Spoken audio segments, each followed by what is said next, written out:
A sprawling desert of green and blue stone as far as the eye can see. A patchwork of massive fingerprints frozen in time, like an ocean of glass. It is a perilous journey to pass through its cold and unyielding valleys and crags. Yet in the very center of this expanse lies the jewel of the wastes itself. A floating archipelago, hanging far above a treacherous maw. A refugee haven, and a slice of paradise for those who survive the trek. You, lucky, privileged, haunted you, are among them. You are invited to experience a moment in the life of one Eladrin named Karst and discover what happened in the Malachite Wastes.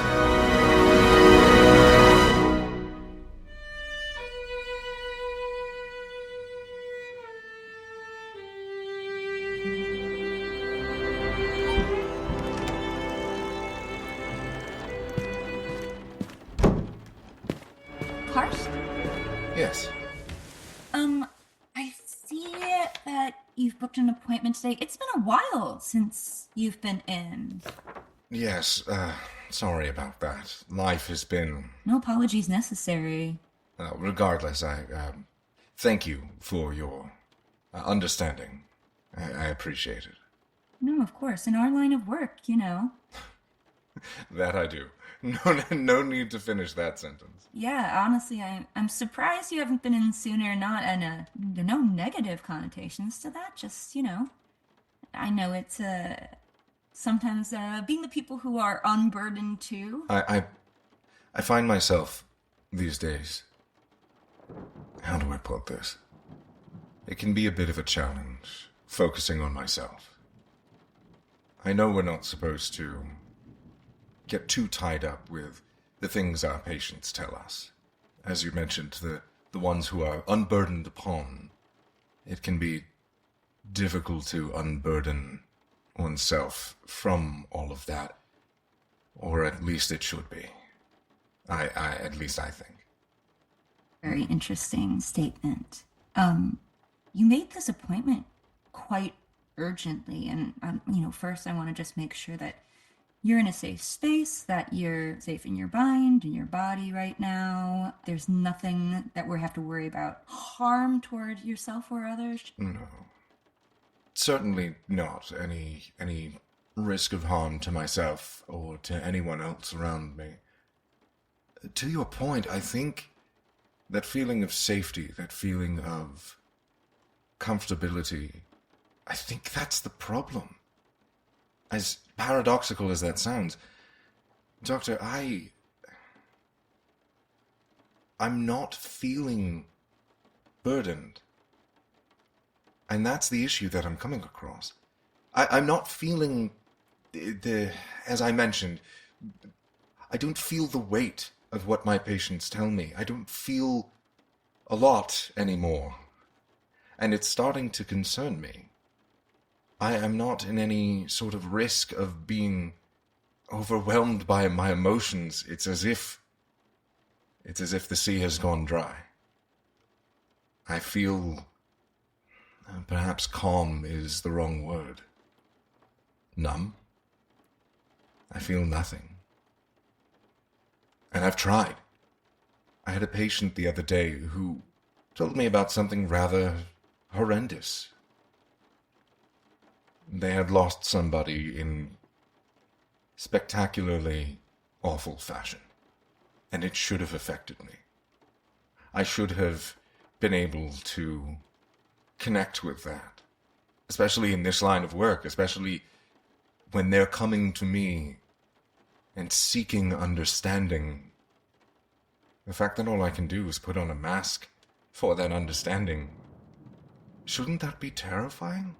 I think that's a very good question, and I want to make sure that we're on the same page here, that your concern right now is that in your inundation with all that you have on your plate every day, with all of the emotions of others that they're putting on you, that you feel as though you no longer are affected by the magnitude of their grief. Yes, I think that's a fairly succinct way to put it, but it's more than that. It's not just their grief. It's mine. I've lived for a very long time, Doctor. Over the course of my 348 years, there's so much of what my patients tell me that is familiar, that I've experienced directly. I've lost people in a myriad of different fashion. So why doesn't it hurt? That's the question I keep coming back to. Why can't I feel that loss anymore?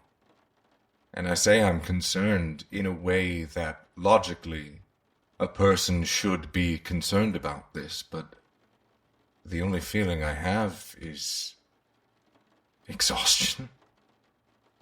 Correct me if I'm wrong. Your specialty, you focus on grief counseling specifically, am I wrong? Yes. And emotional processing of previous traumas, focusing primarily on the emotional quotient of therapy. And talking people through those emotions. How fucked. You're a planner. Yes, I wasn't always, but in this most recent century, it seems to have come to pass that I am.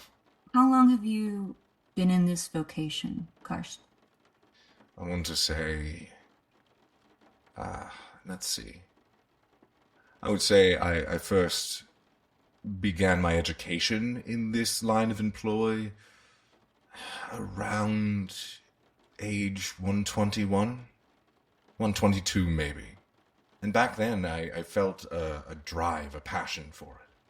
I don't want to in any way diminish these feelings. Or lack thereof. I suppose you, better than anyone else, could see through the language of it all.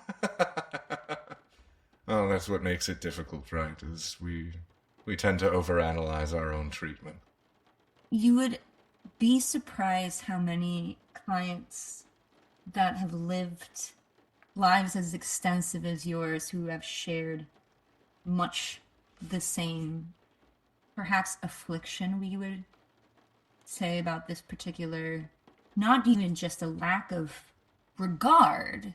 The logic is still there, the importance of it, the thing that drives the sense of indignance with ourselves. Yes. It all seems so small, doesn't it, when piled upon itself so greatly. I wonder about if the issue here is your lack of feeling, as you say, or say your self-judgment around that lack of feeling.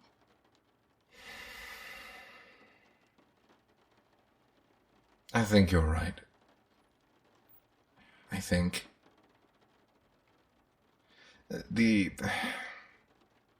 think where this discomfort with my current emotional state comes from, I've seen so many of my kind fall for the same emotional trap.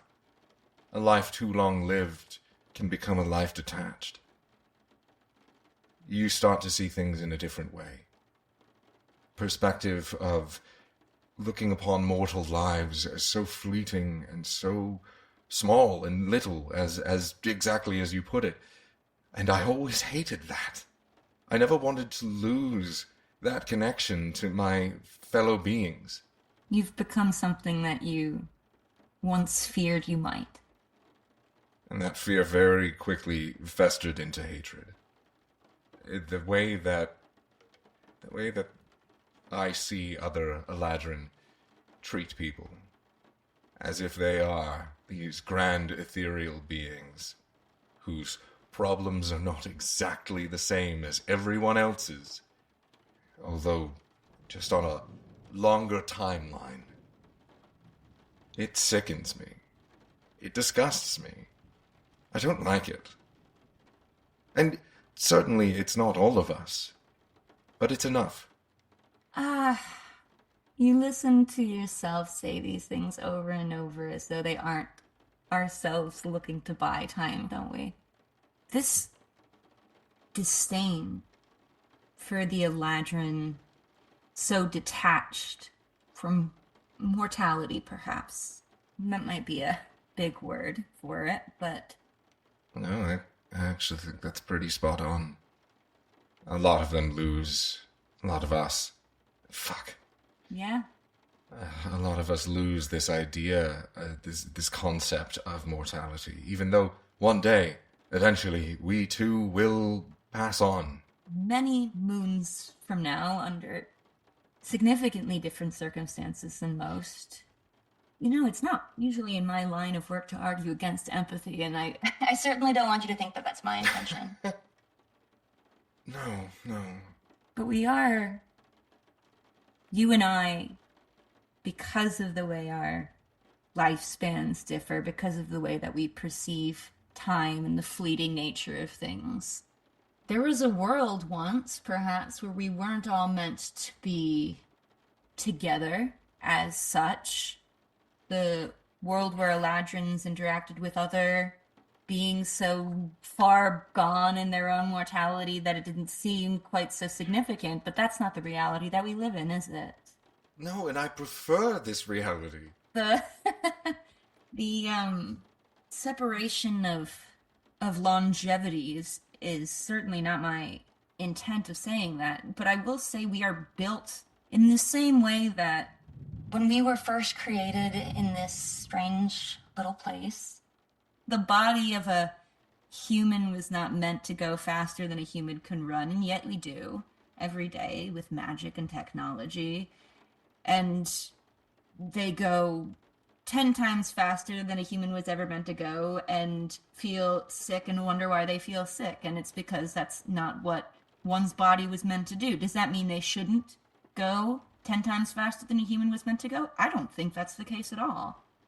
When you come here to ask, when we talk about this lack of feeling, what do you hope to gain in this conversation today? Do you want a sudden appreciation for the brevity of life? No, not necessarily. It is an appreciation that I hold. Again, logically, I can process all of this, right? And that's where a lot of my work is focused. To a degree, there is some benefit in not having these feelings, on being able to go home at the end of the day and not carry with me my patient's suffering, right? Being able to talk to them and look at their problems from a completely objective point of view offers them the new perspective of being able to confront those issues without the emotional quotient. But I fear maybe that's the emotion that I can feel now. Is fear. I'm afraid. Doc, and I'm sorry if any of this sounds incredibly condescending, but I'm terrified that one day, not being able to connect with these emotions is going to chase somebody away. Somebody who needs my help. Because I can come at them with all of the logic and reasoning and facts of the situation and try and get them to perceive that, but there are people, and I used to be one, who need something more. I'm afraid that I'm going to fail. That I'm going to fail not just one of my patients, but that I'm going to fail myself.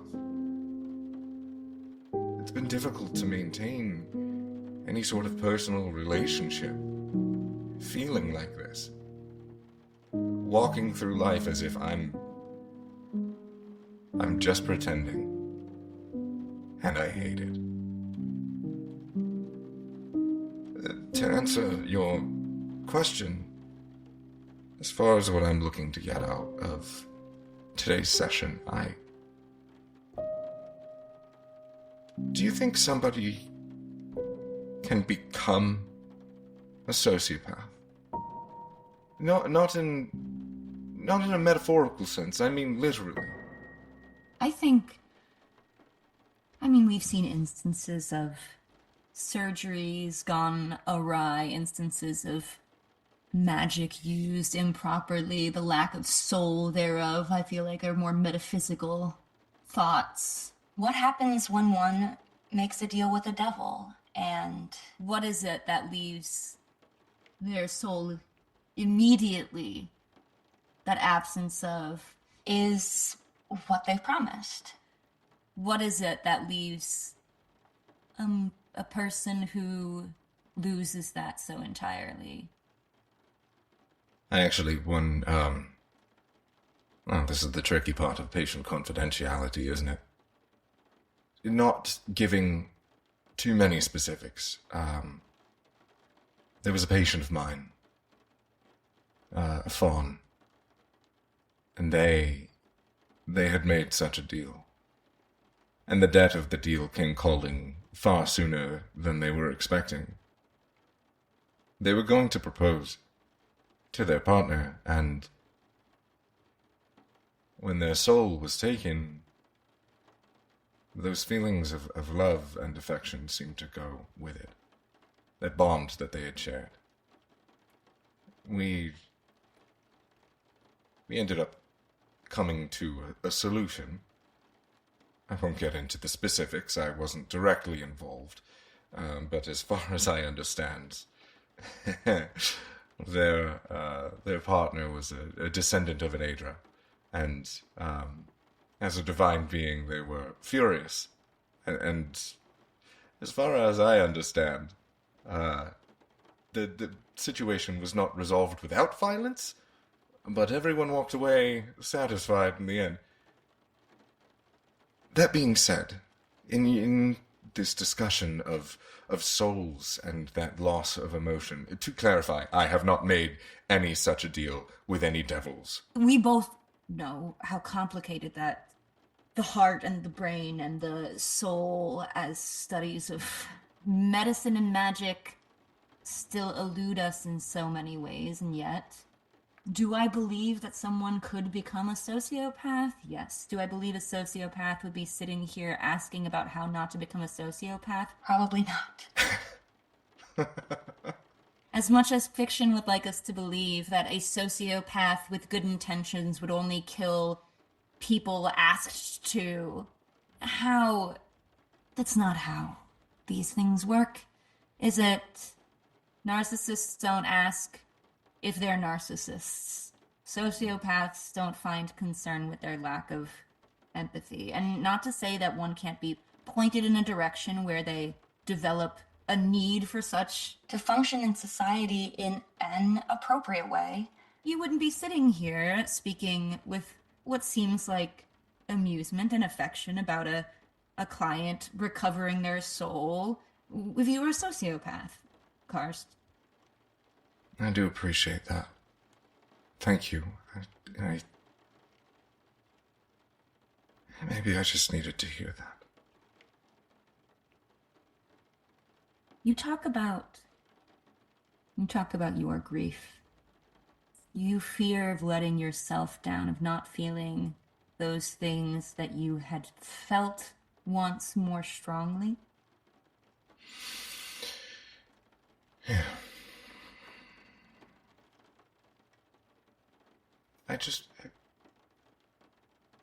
I worry sometimes how deep the mask goes, right? And at what point does pretending become reality? And is that good enough? Does fake it till you make it apply to the soul? I think we both know that's a complicated answer. We both know how useful a tool that it can be. You look at yourself in the morning and you look in the mirror and you tell yourself, I'm a good person and I'm worthy of love. And it's a little easier to lie to oneself until you realize it's actually the truth.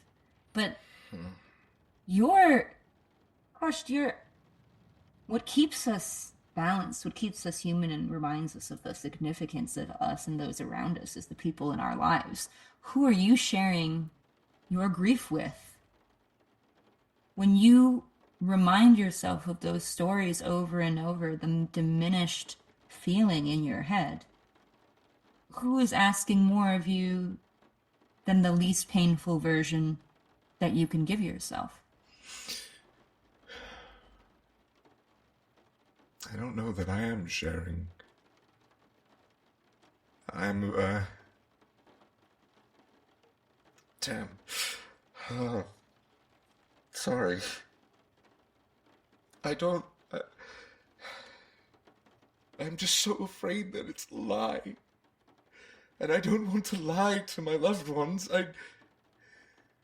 Because what happens if I'm talking about this and in some sense maybe I am grieving.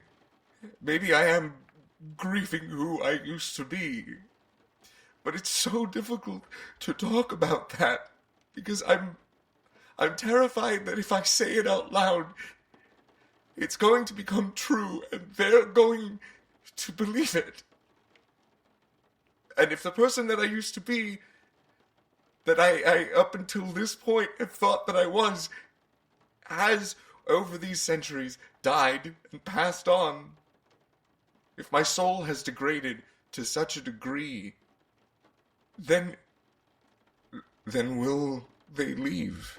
And will I truly be as isolated and alone as I feel? The finality, I think, that you who live so much longer see the deaths of mortals with must seem terrifying. And yet, how many of us are the people that we were when we began this? How many versions of Karst have died to be reborn into something different? Maybe that's it. I don't think that I fear mortality. I don't even think that I fear the ones that I loved mortality. I've lost plenty, and it's become, I don't know, death has become such a mundane part of my life. You live too long, you lose too much. But it's not that loss that's bothering me. Because people die. I'll die. One of these days, we will all return to the wastes. And however we are buried, be it burned and flung into the sky to drift among the malachite forever, whether it is buried within the grounds of our metropolis, however it happens. That's not the death that bothers me. It's when people choose to leave. And I'm worried that at some point I made a choice that I wasn't aware of. And it was me that chose to leave, if that makes any sense whatsoever. Even as I was saying it, I thought how silly and cliche and overly poetic I sound, as so many of us do. And yet, here you are, speaking to me of loss, speaking to me of fear. These aren't foreign concepts to you, Karst. No. To choose an action means decisiveness, means decision. You have chosen to remove yourself from people. If that's the case, then that's something to speak on. And yet, what you're saying to me sounds like a lack of a choice. The decision to not invest, not connect. Decision to keep an arm's length. You speak of death so casually, and again, there must be deaths that live on as wounds in you. There are. There's a lot of talk of fear. I'm speaking very much of being afraid. I'm afraid that wounds, as you put it, which, thank you, I work very frequently in metaphors, so this is quite helpful. I fear that there's been so much loss that at some point all those wounds, as they healed, there wasn't much skin left. How much of it is me and how much of it is just the scar tissue. There's a saying that a patient of mine the other day brought to my attention. And I think that's what sparked a lot of this introspective thought. That was, grief is love persisting beyond death. And as I considered that, I looked at how I felt about some of the most important people in my life that are no longer with us. And there was nothing there. That's where the worry started. The worry that, will I develop sociopathy to an even greater degree as time goes on? As I experience more loss, will I lose that love? And will that love stop persisting? Because that's not fair. It's not fair to them. I want to remember. I want to grieve. I want to feel that pain. And I don't. What does that mean? Does that make me a absolute bastard? Because it sure sounds like it. I've met some absolute bastards. And the more time goes on, the more I see them in the mirror. When you say those recollections give you nothing, you have no feeling at all about these people? Or you just don't have the deep ache that you once did? I was going to say yes to both. I don't know. Tell me about them. One of these people that you've lost. That you don't feel like you love properly anymore. Their name was Marcel. They were one of my best friends. Especially growing up in what would be considered our adolescence. Which means I was 75. It's so bizarre to think about. But yes, it was around that time. They were around the same developmental age. There was nothing deeper than friendship, but in that friendship, there was so much love. I remember it. I remember the laughter, the arguments, the sadness we shared. We went to school together. We studied and we procrastinated, and at some point one might have even called us delinquents, but that's a matter of perspective. They had this brilliant platinum hair, and their eyes were so blue. They had the complexion of caramel. and their smile was magnificent. And I loved them. As if they were my kin. I truly loved them. They died about 120 years ago. Maybe longer. And I used to carry that life with me. And when my patient mentioned that saying about grief being love persisting, they were one of the first faces that came to mind. But beyond what I've described, I couldn't remember what they looked like. I couldn't remember what their voice sounded like.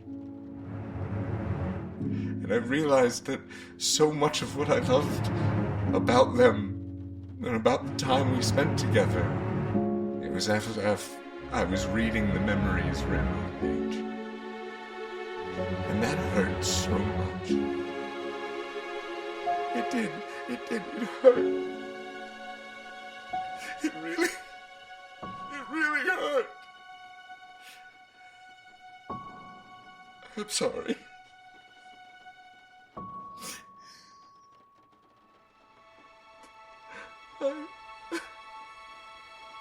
I feel so stupid. You are certainly not stupid. You have known many humans, yes? Many of them very good friends.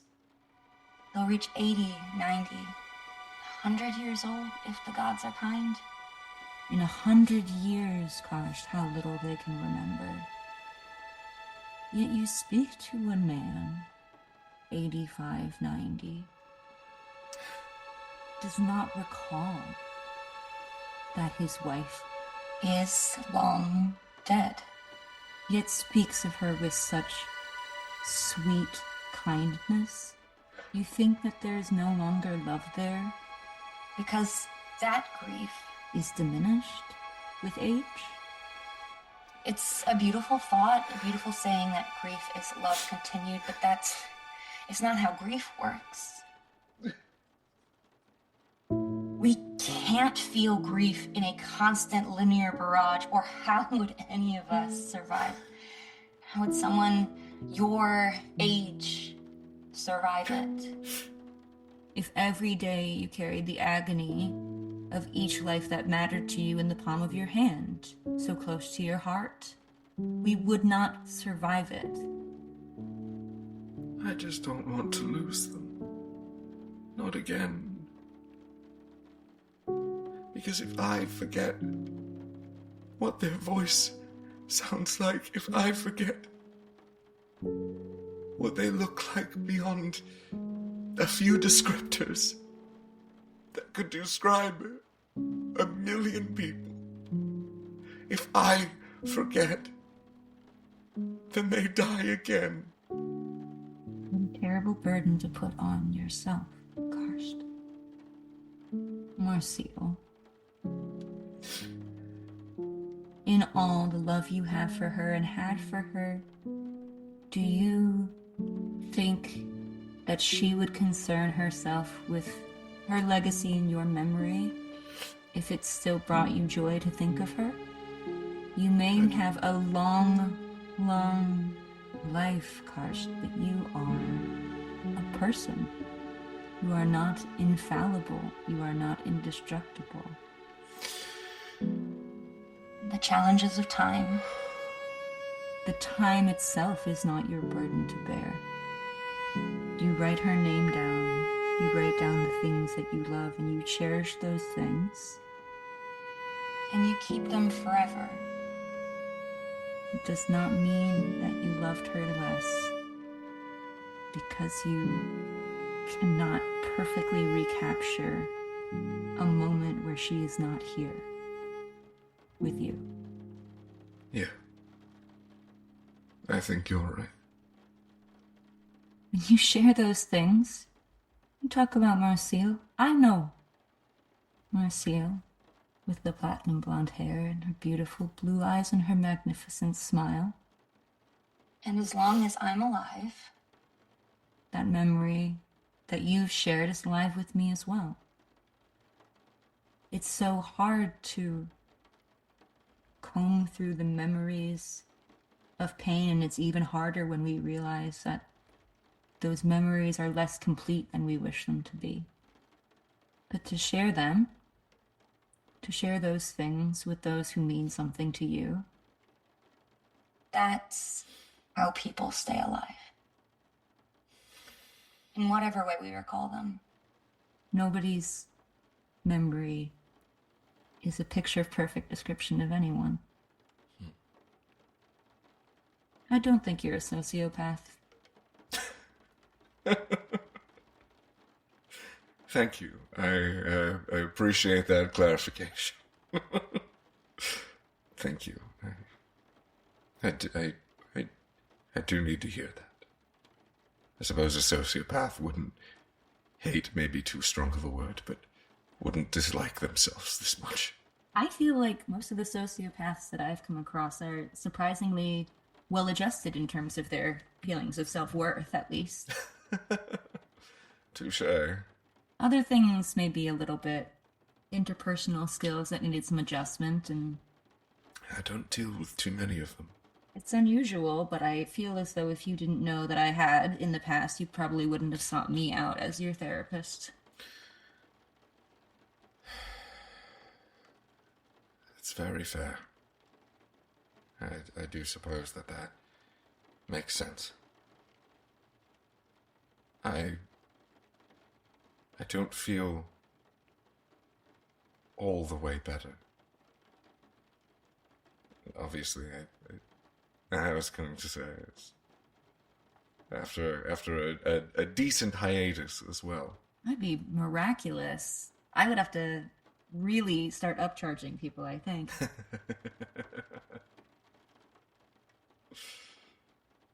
If only. It's not a... Gosh, it's not a mystery that... Well, it is a mystery. It's a mystery that we live in a world where I can be halfway across this continent in the blink of an eye, and there's never been a quick fix for grief or heartbreak or pain. Not in the emotional sense, anyway. It's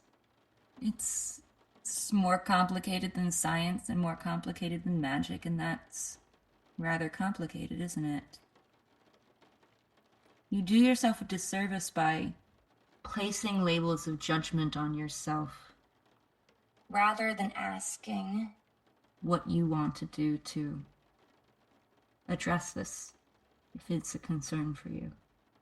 A bad person, a sociopath, someone who doesn't care about people, that is a label. That's something that's a designation and a resignment.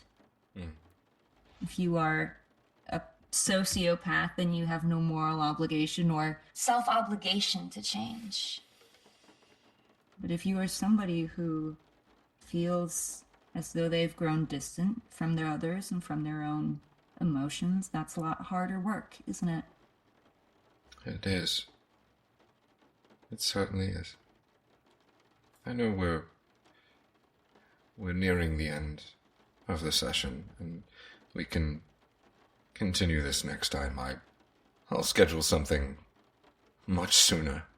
Yeah, I think that's a good idea. I won't bill you extra. Hit me. No, it's quite all right. Professional courtesy and all that. I'd rather pay you what you're worth.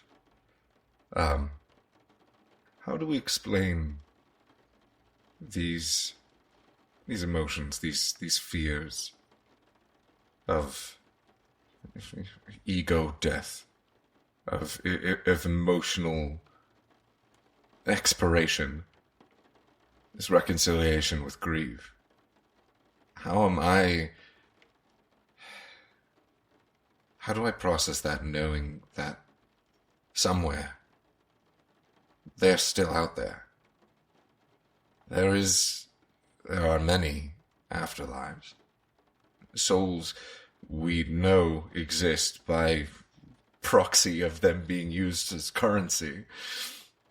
When you asked me how I imagined Marcial would feel about all of this, how do I find comfort in that thought when I know she might be watching? Maybe that's where the fear of forgetting all of them comes from, is the knowledge that they might watch me forget. Well, I suppose if you ever cross paths again, you'll be teased rather terribly.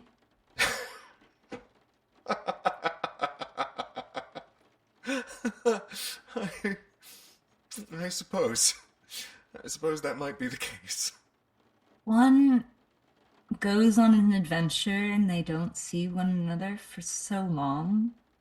We can't be blamed for what we can't see in front of us. If Marcia was a ghost hanging out with you every day and saying, hey, remember what I look like, then we might have a different story. Then you might want to be talking to perhaps a couples counselor, even, Exorcist. Hilariously enough, I do have a client that is a specter of sorts.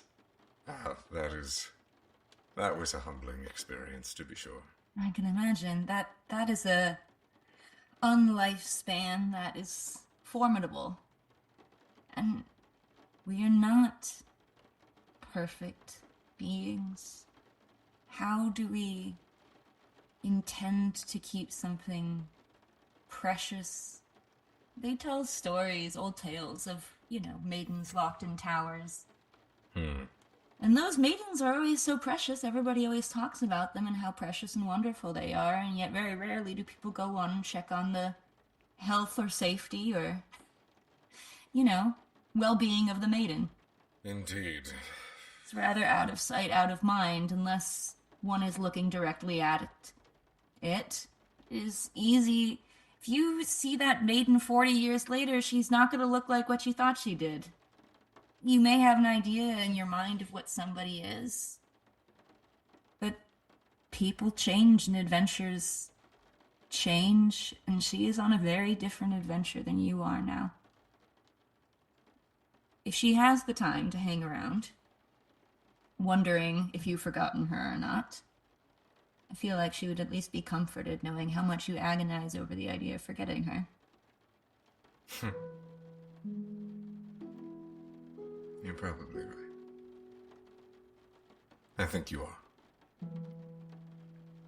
Thank you. Thank you, Doctor. I think my heart's waking up again. I think I just needed to... I needed to know that it was asleep. My gods, is this what depression is?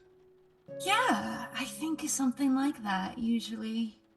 It often takes those with a near immortal lifespan much longer to realize, as it takes, quite a lot longer to establish a pattern.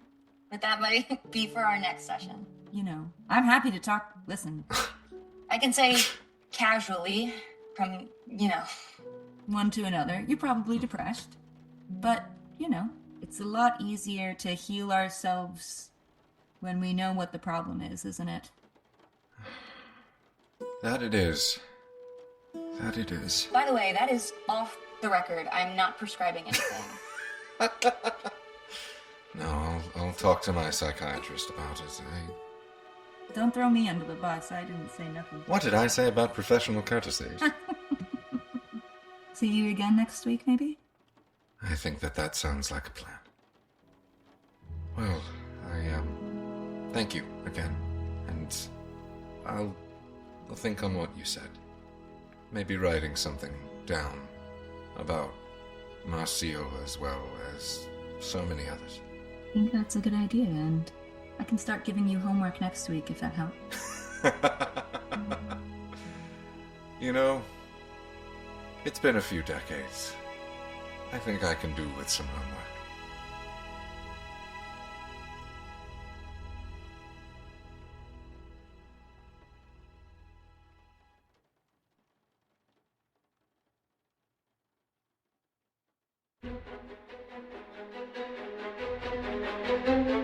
Thank you for listening to this episode of What Happened to the Malachite Wastes. Each of our adventures are spontaneous tales from our guide, Isabella Z. Vergun, and our marvelous guest, Karst Arbellias, played by Patrick Keefe.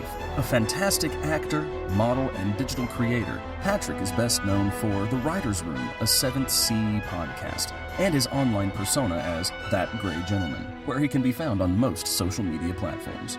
This show is produced by Annalise Fischer. Our sound team is run by our audio lead, Nate Clayman, and Nicholas Kirshner as our additional dialogue editor.